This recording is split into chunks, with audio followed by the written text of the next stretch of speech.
Vipi, karibu the Forex Brotherhood. Hii ni familia kwa ajili ya Forex. Kama uko interested na Forex, then this is the right place. Na kwa wale ambao mpo kwenye grupu, nilikuwa nimeshawaahidi muda mrefu sana kwamba tutaanza videos the live, kwa sababu kuna baadhi ya vitu hatuwezi kuvielezea kwa njia ya maandishi tu. So hii ni video ya kwanza kabisa kwenye haya masomo yetu, ni video ya kwanza, na mimi jina langu naitwa Charles Masterplan. So hii ni video ya utangulizi guys.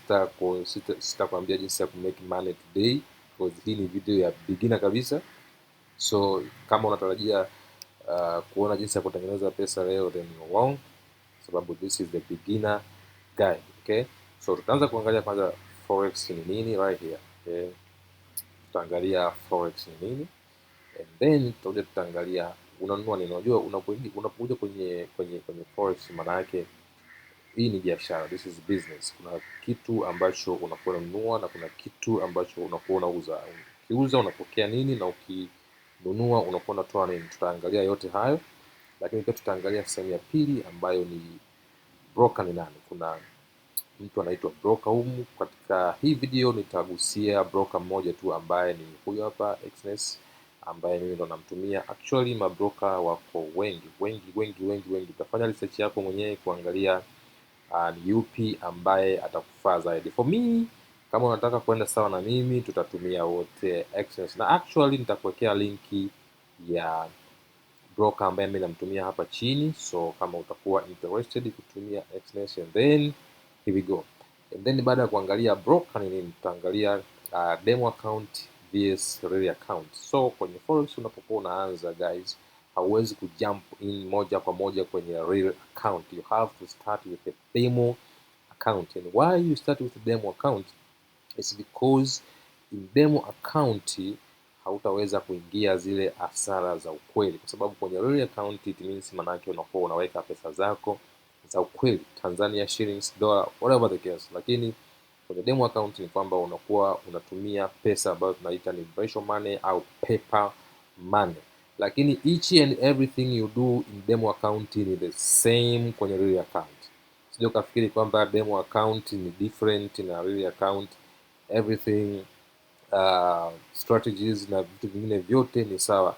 Difference ni moja tu, ni kwamba huku kwenye demo hautumii pesa halisi, huku kwenye real unatumia pesa halisi. Kuna watu ambao wanafikiri labda kuna tofauti kubwa sana kwenye upande wa strategies between demo and real account. I will show you both in this video. Tutagusia kuhusu demo, tutagusia pia kuhusu real. Nimekwambia hii ni video ya utangulizi, so stay put. Lakini pia tutaangalia kitu cha nne ambacho ni MT5 au tunaita MetaTrader 5. Ndio hii hapa chini upande wa kulia unaona logo yake hii hapa. Hii MetaTrader 5. Sasa hii ni platform ambayo inakusaidia kumanage trade zako.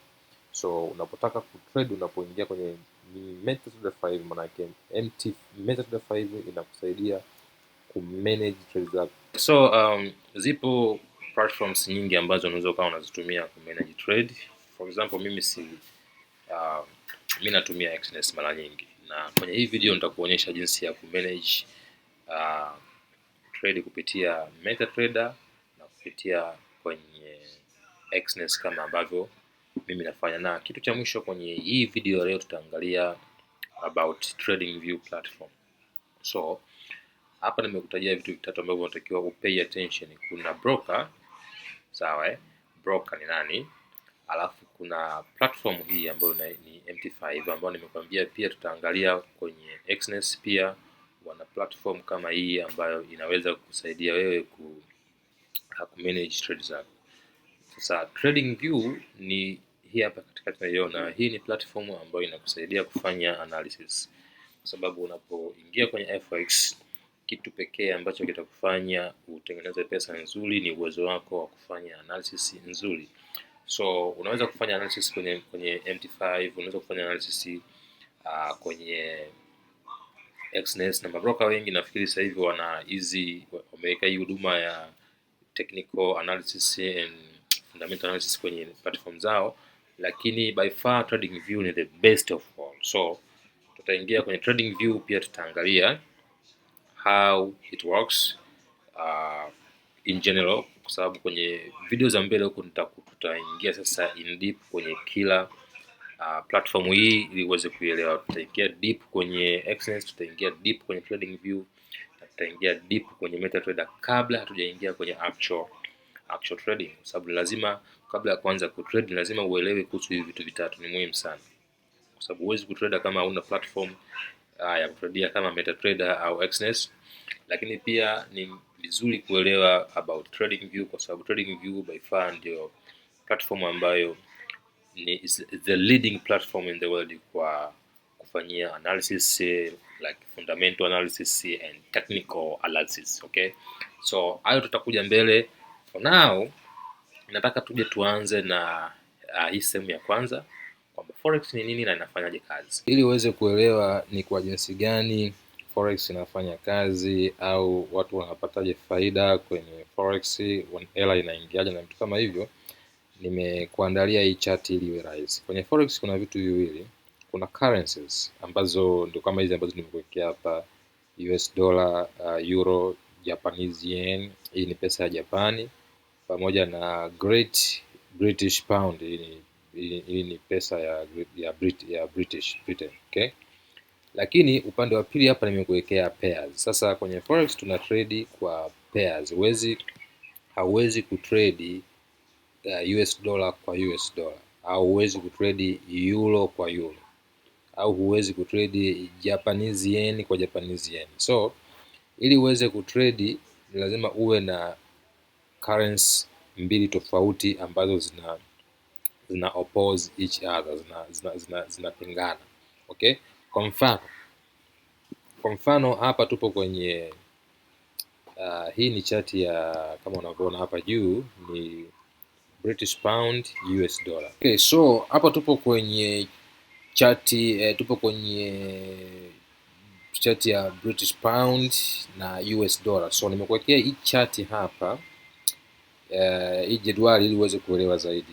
Napokuambia kwamba kwenye forex tuna vitu viwili, kwanza kuna currency alafu kuna pairs. Sasa hizi pairs zinatokana na hizi currency. Kwa mfano hii euro USD, maana yake ni kwamba una trade euro, maana yake una trade euro against USD. Ndio maana tunapata hii euro USD. Maana yake ni kwamba unaponunua euro unanunua euro kwa kutumia USD, na unapouza unauza euro unapokea USD. I think tunaelewana hapo. Unanunua euro unatoa USD, na unapouza unauza euro unapokea USD. So kwa haraka hapa tuchukulie let's say hii pair hii ya euro USD, kwa sababu hizi zote hizi zinafanana. Let's say tuchukulie hii euro USD. Unaposema euro USD, maana yake ni kwamba unanunua euro kipindi ambacho price yake iko chini, alafu unakuja kuiuza kipindi ambacho price yake imepanda. Kwa nini unanunua kipindi ambacho price iko chini alafu unakuja kuiuza kipindi price imepanda? Ni kwa sababu ni system ya kawaida ya biashara. Yaani hii ni kama nilivyokuambia, hii ni biashara kama biashara zingine. Unanunua when price is low, unauza price ikipanda. Lakini pia price ikiwa inashuka, unatakiwa uuze asset uliokuwa nayo, kwa sababu kama price inashuka na unajua kwamba price inashuka na unazo euro 10, 20, 30 whatever, unatakiwa uziuze hizo euro, kwa sababu ukikaa nazo mpaka price ikashuka, maana yake utakuja kuziuza chini kwa bei ya hasara. Okay, so kwenye market kuna movement kuu mbili. Kuna movement ya bullish, ambayo let's say bullish maana yake ni soko likiwa linapanda. Let's say this movement like this. Nataka wanafunzi wangu muelewe vizuri. This movement is a bullish movement. Sababu gani? Kwa sababu soko linatengeneza higher highs na higher low, higher highs, higher low, higher highs, higher highs.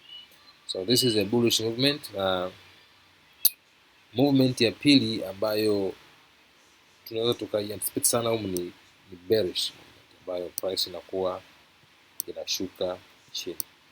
So kwenye forex unaweza ukatengeneza pesa kwenye hizi movement zote mbili. Unaweza ukatengeneza pesa kipindi ambacho price inapanda, lakini pia unaweza ukatengeneza pesa kipindi ambacho price inashuka. Okay, so kipindi ambacho price inashuka tunaita bearish, na kipindi ambacho price inapanda tunakuwa tunaita price inapopanda tunakuwa tunaita bullish. Okay, let me put this here. Okay, price inapopanda inakuwa tunaita bullish. So movement kuu ni hizi mbili ambazo tutaziona sana humu kwenye madarasa yetu haya ambayo yanaendelea. Tutaona sana hizi movement kwa sababu ndio movement kuu mbili ambazo you can make money. When kipindi ambacho price inakwenda let's say this way, maana tunasema ina consolidate this way, hiki sio kipindi cha kutake trade, kwa sababu katika hiki kipindi take trade unaweza ukapata hasara kubwa sana. So twende kwenye how you make money kipindi ambacho price inapanda. Okay, sasa nataka nikupe mfano wa kawaida kabisa kwa hela za Tanzania. Let's say price imeanzia hapa right here. Okay, let's say price now iko hapa right here. Iko hapa. Tuseme unanunua hii upo kwenye hii soko la GBP USD and the price now iko hapa. Okay, so unasema okay, so kama price iko hapa, maana yake price iko little bit chini, unaweza ukanunua hapa. Sasa ukafanya maamuzi ya kununua, let's say ukanunua 10 GBP. Okay, ukanunua 10 GBP 10 units, na kusema 10 inamaanisha 10 units za GBP. And let's say katika hii level hapa, sababu nataka tuone taratibu, nataka uelewe. Let's say katika hii level hapa price ya sasa hivi ya GBP let's say ni shilingi 2000. Huo ni mfano, shilingi 2000. Okay, let's say this one, let's say ni shilingi 2000. Hii nitaipa different color and then boom. Okay, so let's say that way, say price ipo kwenye hii level down here, na price yake kwa sasa hivi ni shilingi 2000. So nataka katika hii level ninunue 10 units za hii GBP, and then hizi 10 units nataka nizishikilie mpaka price itakapopanda. Sijui unaniona vizuri hapo? Unaona vizuri mpaka price itakapopanda. Okay, so umenunua hizi 10 units, unasubiri price ipande kwa sababu umeshasikia kwamba price itapanda very soon. So and then price inaanza kupanda, boom boom boom, imefika this level here. So this level, let's say this level here, price ilipofikia sasa hivi hapa, labda bei okay, sorry, labda katika hii level bei ya paundi moja imekuwa shilingi 3000, let's say 3000. Sawa, let's say imekuwa shilingi 3000. Sawa, kumbuka tulinunua huku chini kipindi bei iko shilingi 2000. Tumezishikilia hizi GB zetu 10, GBP 10 zote hizi mpaka price imefika hapa, now price ni shilingi 3000. Sasa kama ulinunua huku chini kwa shilingi 2000, maana yake ulilipa shilingi 30,000, kwa sababu hapo unatakiwa kufanya ni let's say hapo unatakiwa kufanya okay, sorry, unafanya this mara 10 kwenye hii 2000 times, okay, so times 10, okay, so times 10 ambako unapata shilingi 20,000, okay, 20k za Kitanzania. So let's say umetumia hii 20k, okay, sorry, let's say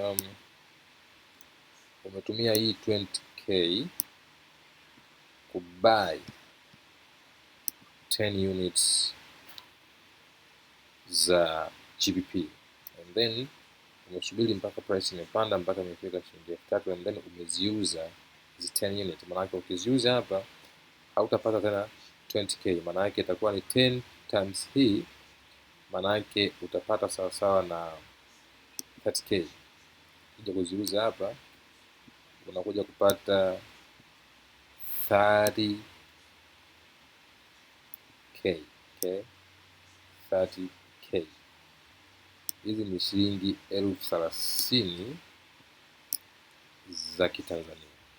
So ukiangalia tofauti ya uliponunulia na ulipouzia right here na hapa, unakuja kugundua kwamba umepata faida ya shilingi 10,000. Okay, umepata faida ya shilingi 10,000 kwa sababu ulinunua asset bei ikiwa iko chini, umeihold ile asset mpaka bei imepanda huko juu, umekuja umeingiza, umeiuza, maana yake umepata faida ya shilingi 10,000 kwa sababu now ulinunua kwa shilingi 20,000, huku juu utauza kwa shilingi 30,000. So huo ni mfano wa kuuza. That's how you make money in Forex. Simple, just like this. Okay, so ngoja nikuonyeshe mfano wa kununua. Now let's go kwenye mfano wa kununua, kubuy, kwa sababu hii ukiona movement inaenda juu hivi, ujue tunaita hii ni nini? Ni bullish. This is bullish. Oh, sorry. This is bullish movement. Okay, ukiona movement inaenda chini ni bearish. So now tuende kwenye bearish, ambapo sasa ni kwenye kuuza. Kwa nini unauza na unapataje faida kwenye kuuza? Nishakuelezea kwa nini unanunua na unapataje faida kwenye kununua. Kwenye kubuy ni kama unatakiwa buy kipindi ambacho price iko chini na unakuja kuuza kipindi price iko juu ili kupata faida. So let's go kwenye upande wa pili wa kusell. Flip kwenye upande wa pili ambapo ni upande wa kusell. Kwenye sehemu ya kwanza tumeangalia upande wa kubuy ambapo price ilikuwa inatoka juu inapanda juu. Right now tunakuja kwenye upande wa kusell. Kwenye kusell kuna technical term ambayo inaitwa bearish. So bearish ndio technical term ya kusell. So tunapokuwa tuna sell, maana yake ni kwamba soko linakuwa limetoka juu linashuka chini, and like this. Okay, utanisamee sio mchoraji mzuri, but at least you will get the point. Okay, so when you see soko linatengeneza lower low and lower highs like this,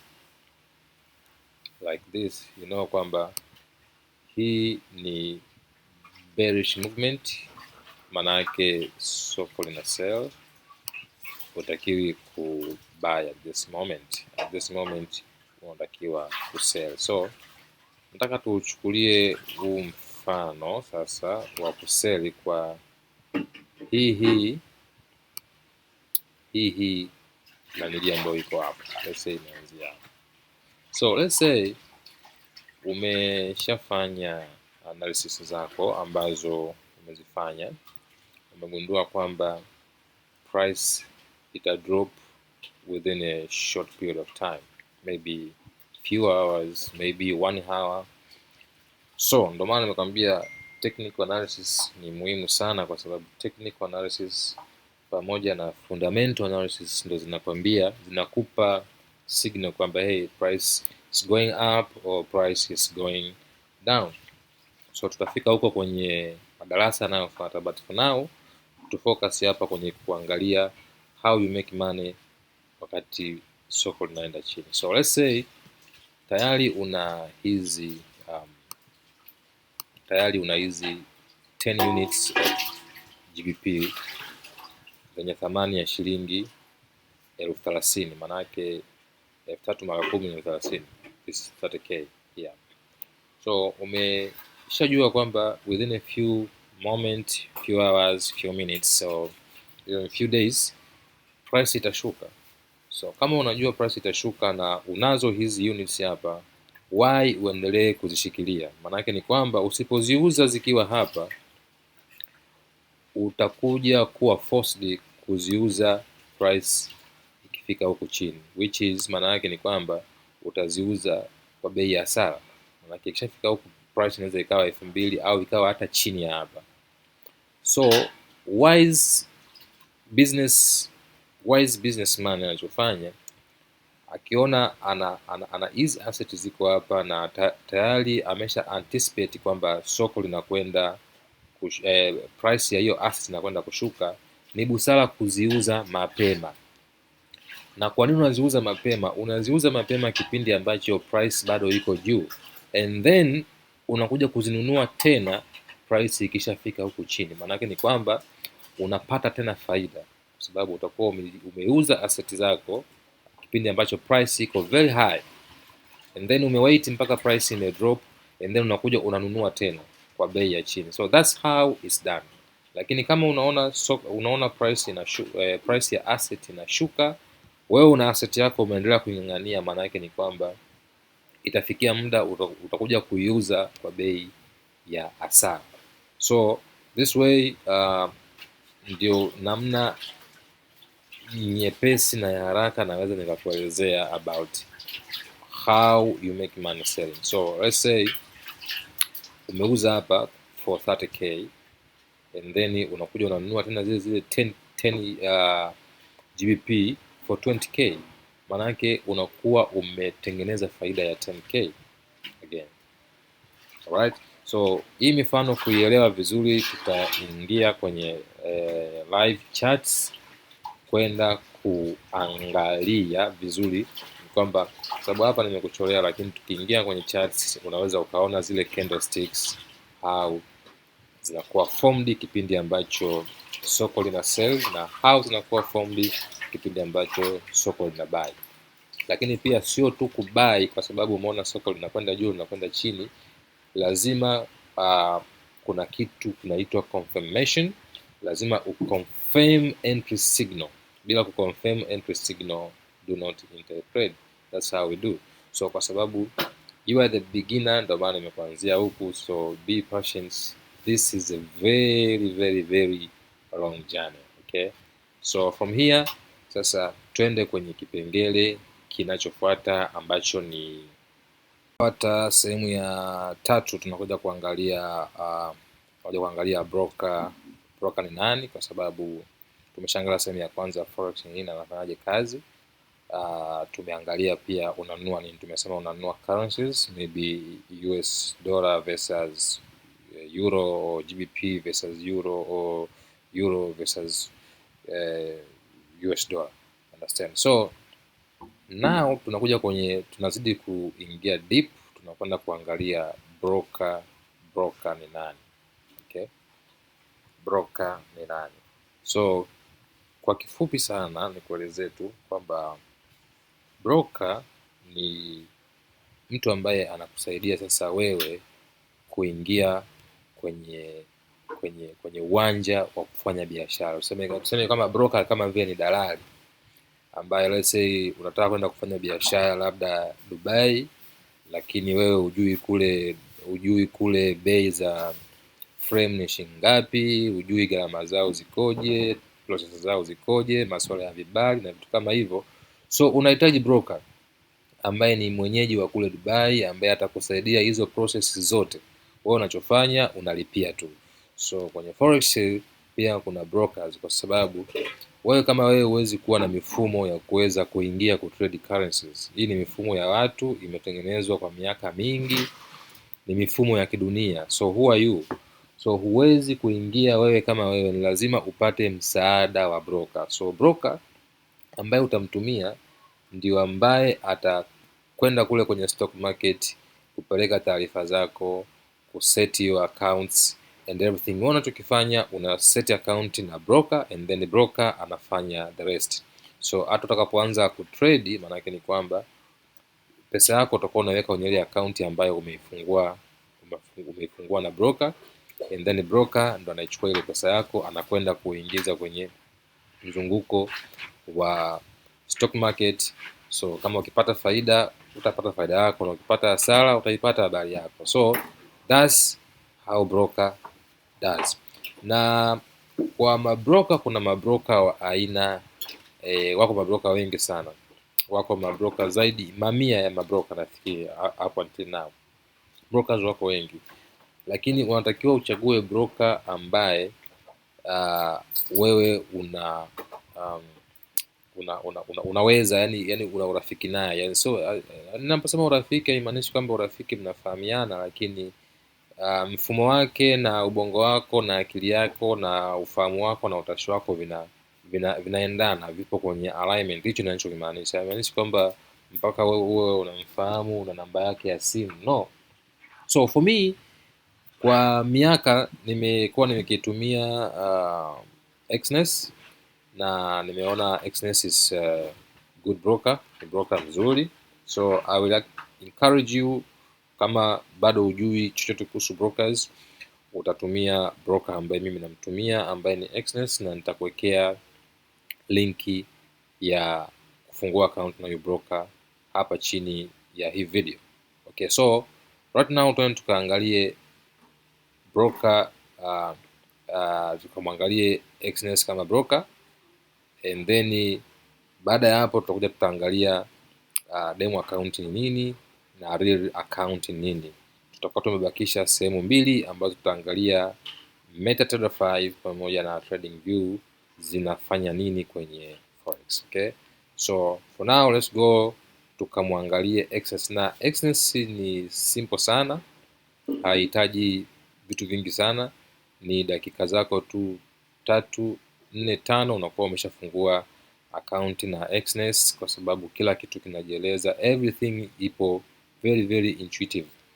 So dakika zako 5 unakuwa ushafungua account na broker wako ambaye ni Exness. Unatakiwa uwe na Gmail, namba ya simu, that's it, basi unakuwa umefungua account yako. So tunaenda kuonyesha jinsi ya kufungua account na broker huyu Exness, and then tutaingia kidogo kwenye interface ya Exness niweze kuonyesha baadhi ya vitu before hatuja move on kuangalia MetaTrader 5 pamoja na TradingView. Nimekwambia hii ni video ya utangulizi, kama ulivyoona hata kwenye candlestick kule kwenye charts nimekuchorea tu, kwa sababu ni video ya utangulizi.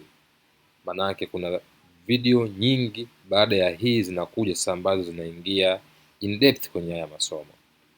So for now let's go tukamwangalie Exness, jinsi gani unaweza kufungua akaunti ya Exness hapo ulipo kwa kutumia linki ambayo nimekuwekea hapo chini kwenye hiyo video.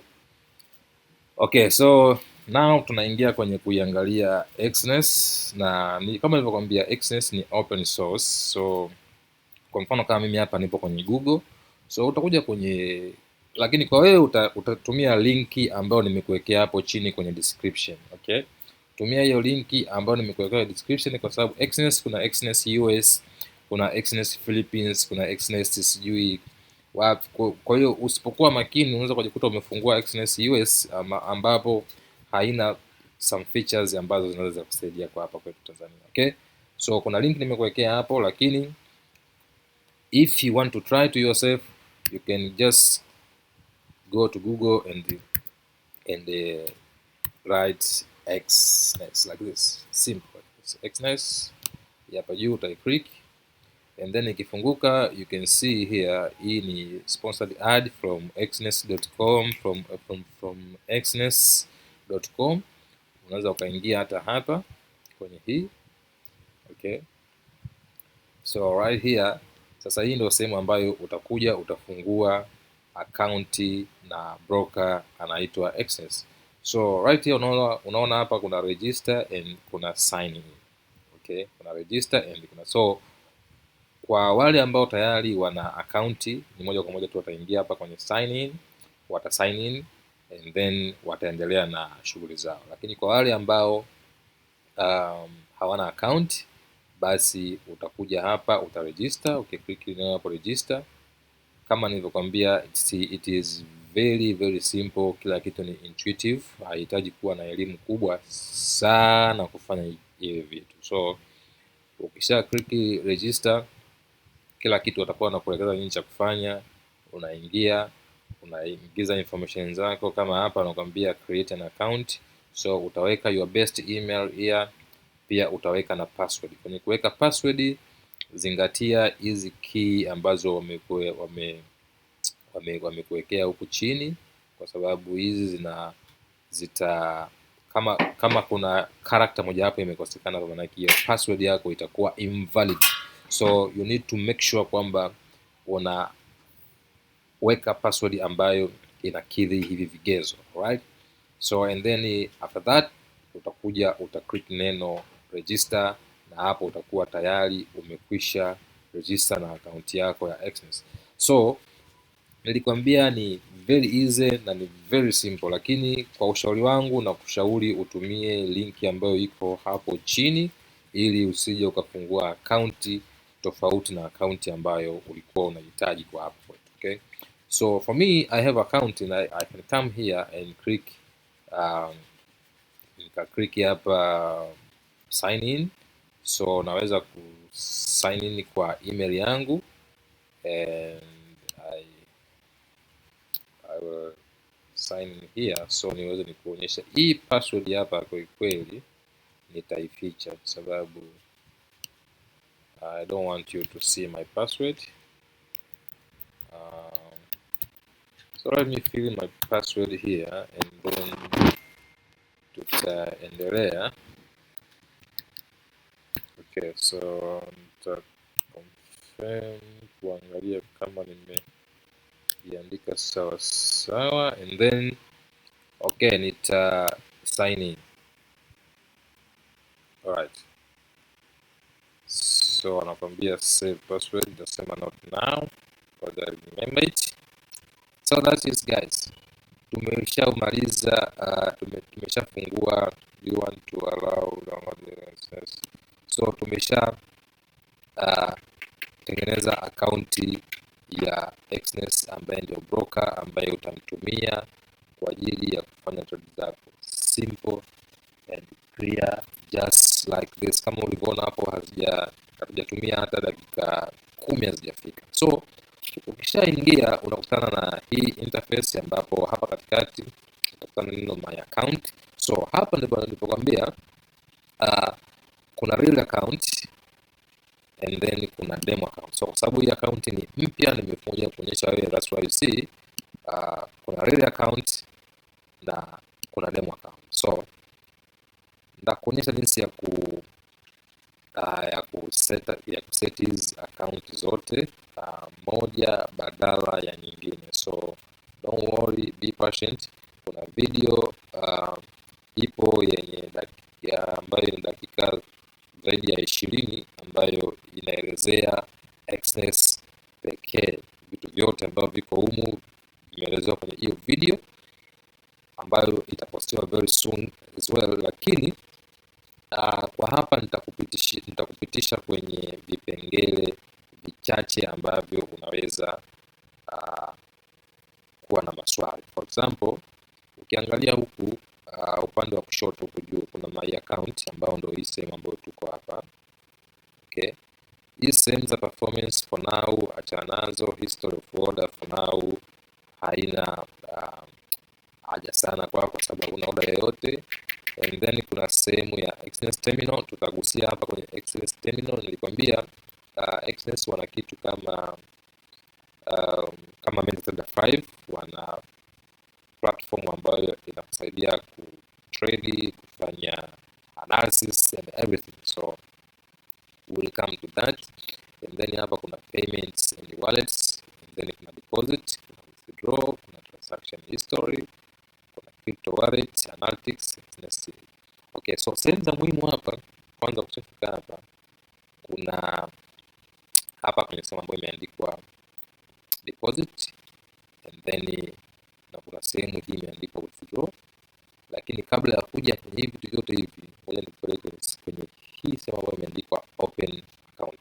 So ukishafika hapa sasa, unatakiwa open account. Kama ndio umefungua account, manake hii ni account ya Exness, umefungua account ya Exness. Sasa unatakiwa ufungue trading account yako ndani ya hiyo account yako Exness. So pia hapa kwenye open account, you can see unachagua ni account ya namna gani ambayo unataka kufungua kwa this for this particular time. Maybe unaweza kuwa na account more than one, unaweza kuwa na account hata 5 hata 10.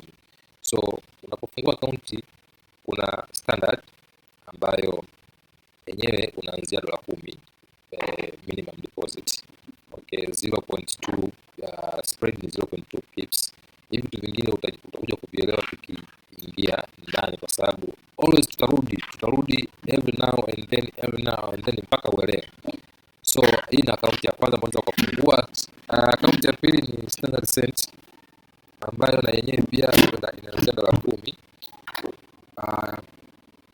Unakuja kuna professional accounts ambayo kuna hii Pro ambayo yenyewe inaanzia $200, alafu kuna raw spread ambayo na yenyewe inaanzia minimum balance ya $200, na kuna hii Zero ambayo yenyewe pia inaanzia minimum balance ya $200.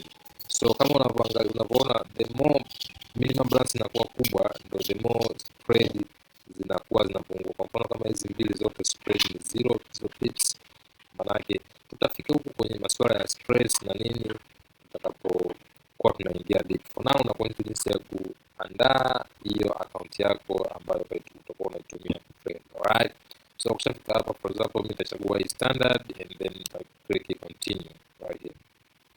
So ukishafika continue hapo, unachagua unataka kufungua demo au real account. Ndio pale nilikwambia kwenye broker yoyote lazima akupe hizo option mbili, either ya kufungua demo account au ya kufungua real account. So here you will choose between demo and real. For now, kwa sababu nazungumza na wewe as a beginner, utafungua demo account and then utaweka hapa information zako. So kwenye demo account unaweza ukachagua balance ambayo unataka kuanza nayo, $500, dola ngapi. Let's say unataka kuanza labda na dola 200 maybe. Unaweza hata kutaka na dola 10,000 kwenye demo account unaruhusiwa, kwa sababu it's not really your money, it's a paper money, it's a virtual money. So hapa nickname, utaweka nickname yako, kama unaitwa Dula Mbabe, unajua mwenyewe unaitwa nani. And then hapa kwenye leverage sasa, leverage kwa leo nataka nikupe pointi moja kuhusu leverage. Leverage always usichague leverage kubwa hizi 1 to 2000, 1 to 1000. Nitakuja kukwambia kwa nini tukija kuingia kwenye somo la leverage, kuelezea leverage. Lakini leverage ni kwamba ni kama mkopo ambao unakuwa unapewa na broker kuweza kuingia kwenye biashara. For example, wewe una mtaji wa $100, ukitumia leverage ya 1 to 200, manake katika kila dola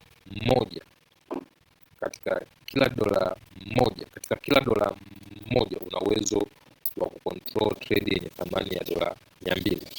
Manake ni kama vile okay, hii biashara inahitaji uwe na mtaji wa milioni 10, lakini wewe una shilingi milioni 1. Kwa hiyo broker anakuongezea milioni 9 ili uweze kuingia kwenye biashara.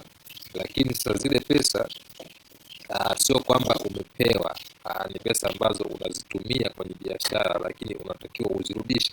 Kwa tukiingia kwenye ili somo la leverage hapa, nitakuelezea vizuri leverage inafanyaje kazi na kwa nini ni safe kuchagua leverage ndogo. So hapa mimi nitachagua 200, na platform ambayo natumia ku trade hapa wameweka MT5. So nilikwambia unaweza ukatumia MT5 au unaweza ukatumia MT4 au unaweza ukatumia Exness. Zote hizi ni platform ambazo unaweza ukazitumia. For me, ngoja nitumie hii ya Exness kwa sababu natumia Exness hapa, lakini pia nitakuonyesha jinsi ya kufanya setup kwenye MT5. Okay, so after this una create account, na hapa account yako ya demo inakuwa tayari created. Kama unavyoona account yako ya demo ni hii hapa, chagua $200, as you can see it is here. So ukija hapa unaweza ukaamua kuset balance whatever you want, unaweza uka adjust ukapunguza, kwa sababu kama nilivyokuambia, this is not real money, this is just virtual money, it's a paper money, so you don't have to worry too much about this kind of money you put here in a demo account. So that's how you open a demo account.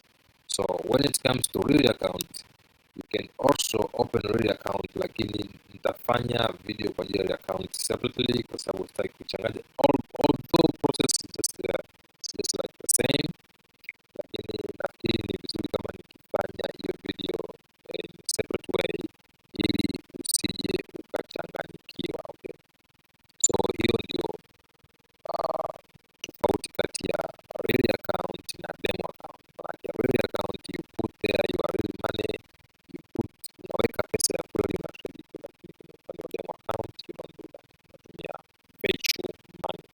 Alright, so after that let's go kwenye sehemu nyingine ambayo ni deposit. So kwenye deposit nafikiri tukifika kwenye real account, kwenye deposit money live I'll show you, lakini kuna njia nyingi sana za kudeposit money. Unaweza kudeposit kwa njia ya benki, Bitcoin, Binance, Ethereum, mobile money. For example, chagua mobile money here, you can see unachagua mobile money here, unaweka kiasi ambacho unataka kudeposit. Let's say unataka kuweka $50,000 for example, unataka kuweka $50,000 just like that, kwa sababu unakuwa tayari una account. Kwa hiyo account yako inakuwa fill hapa. Okay, so bonyeza continue. Nakwambia hapa ndio 19, so unachagua mtandao ambao unataka kudeposit kulingana na namba yako ya simu ambayo umeweka. So for me nilifungua account nilikuwa attach namba yangu ya Airtel, so right here naweza kubonyeza hapa Airtel and then kubonyeza continue. Right, so kubonyeza continue inakuja pop-up kama hii ambayo inakuonyesha order yako. So tunakwambia deposit, this is an effective amount you may receive slightly more or less due to fluctuation. So nakwambia hii ni indicative, lakini pesa inaweza ikazidi au ikapungua kulingana na kupanda au kushuka kwa asset husika. So kubonyeza confirm right here ni kwamba wanakuletea pop-up kwenye simu yako ambapo unatakiwa umalizie sasa huo muamala kwenye simu yako. Ukishamaliza muamala kwenye simu yako, na hiyo pesa yako inakuwa imeingia moja kwa moja kwenye account yako ya Access, ambapo inakuwa uko tayari kabisa kwa kutrade. So let's say tayari umeshaweka account, umesha recharge account yako, so now unataka kutrade, whether unataka kutrade demo au unataka kutrade real account, the same thing. So ukija hapa pembeni upande wa kushoto utaona kuna hii sehemu imeandikwa Access Terminal. So ukiklik Access Terminal, as you can see inafunguka sehemu ambayo you can now start to trade. As you can see, unaweza hapa ukaja ukaswitch account, unaweza ukaswitch account hapa. Kwa mfano moja switch account, as you can see kuna account ya $200 na kuna account nyingine. So let's switch kwenye account ya $200 ambayo tumecreate sasa hivi. As you can see kuna account fresh kabisa, and here you can start to trade. Kwa mfano ukija upande wa kulia unaweza ukaona na form hii ambayo unaweza kutumia kutrade. So unachagua tutoe hizi zingine tubakishe hiyo USD ambayo tutakuwa tunatumia sana. So as you can see, na huku pembeni kuna hizi technical support zote, kuna zote hizi wanaita nini hizi ni tools. Yeah, these tools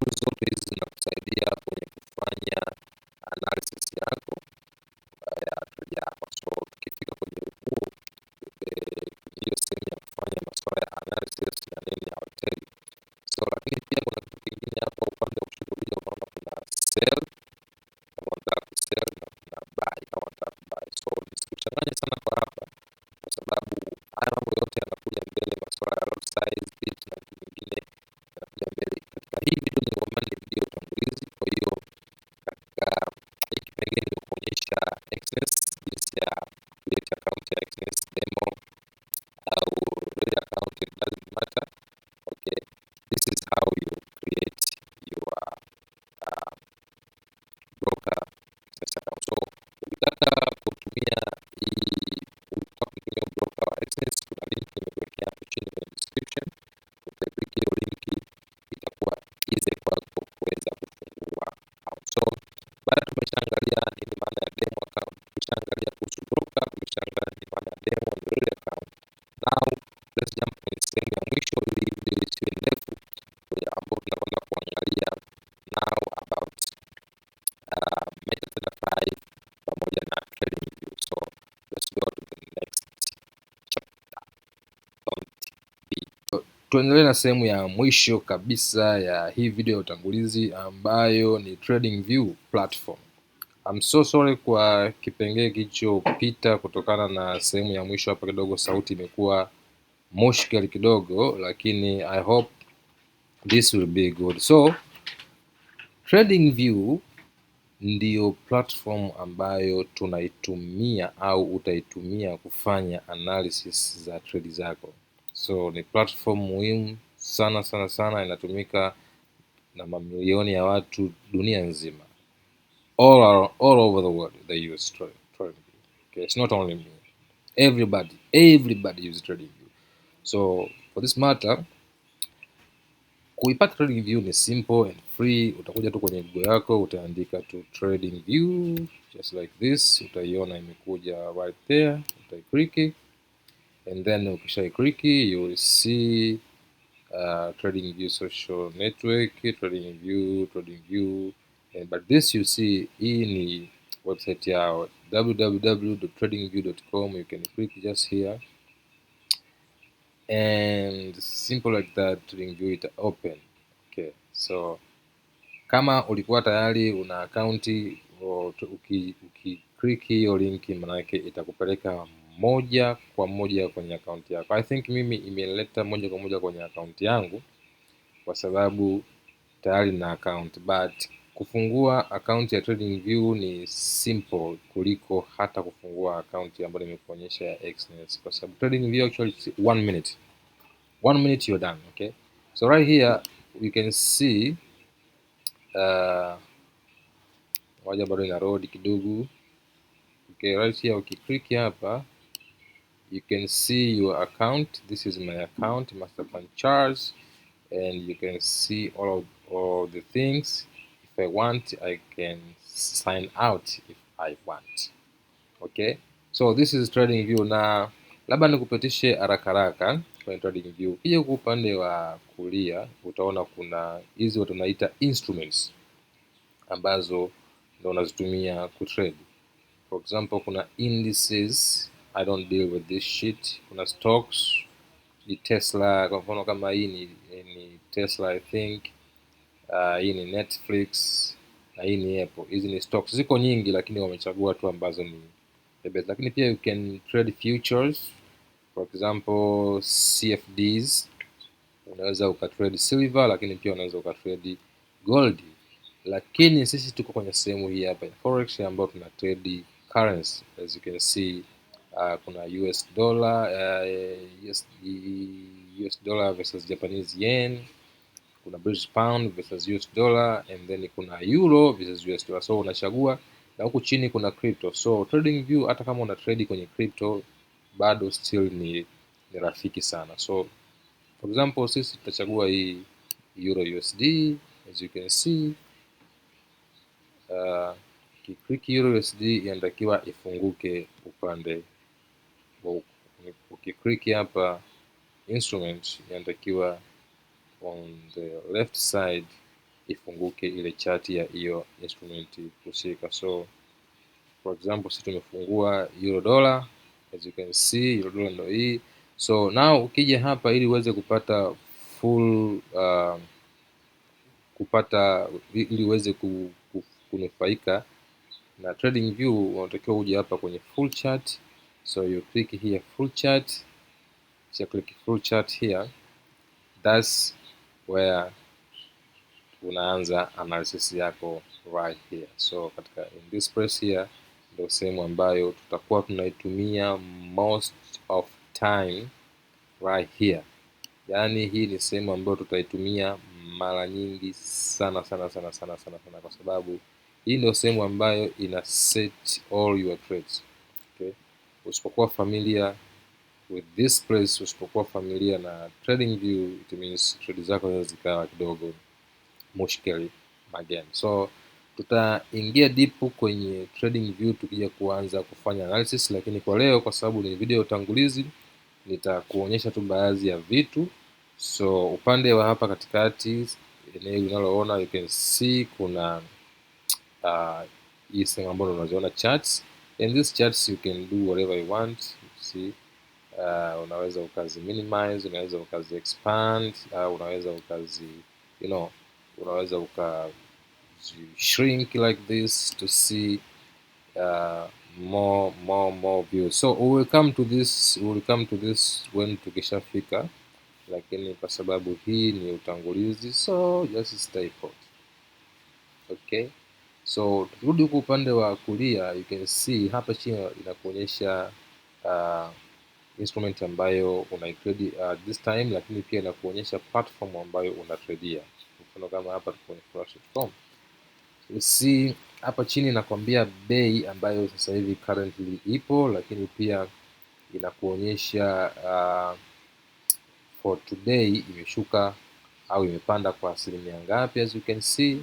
Lakini pia hapa ndipo sehemu ambapo unapata information kama market iko open au market iko close. Ukiangalia hapa, kwa mfano ukija kuangalia hapa siku kama za Jumamosi, you can see market is closed. Huku chini I don't think kwamba ina umuhimu wote kwa sasa. So tukitoka upande huu ambao tumetoka kuangalia, tukirudi upande wa pili, kuna hizi tools now. So hizi tools ndio tools ambazo zinakusaidia kufanya analysis. Kwa mfano kama hapa kuna hizi trend line, ukikliki kuna hizi tools zote. Nafikiri hizi utakuja kuzielewa vizuri kwenye video ya TradingView, kwa sababu pia ipo video kwa ajili ya TradingView dedicated. So kuna tools kama Fibonacci na tools nyingine nyingi, siwezi kuzikava zote kwenye hii video, that's why nimekwambia subscribe and then utakutana nazo za video in the future. So kuna tools nyingi, tutazielezea zote tukifika kwenye masuala ya analysis, but kwa leo nilikuwa nataka nikuonyeshe tu kwamba TradingView ni one kati ya platform muhimu sana ambayo utahitaji for very long time in the future. Utahitaji kwa ajili ya kufanya maisha yako kuwa rahisi, au sio? So guys, hiyo ndio TradingView, na nafikiri sitaki hii video iwe ndefu sana.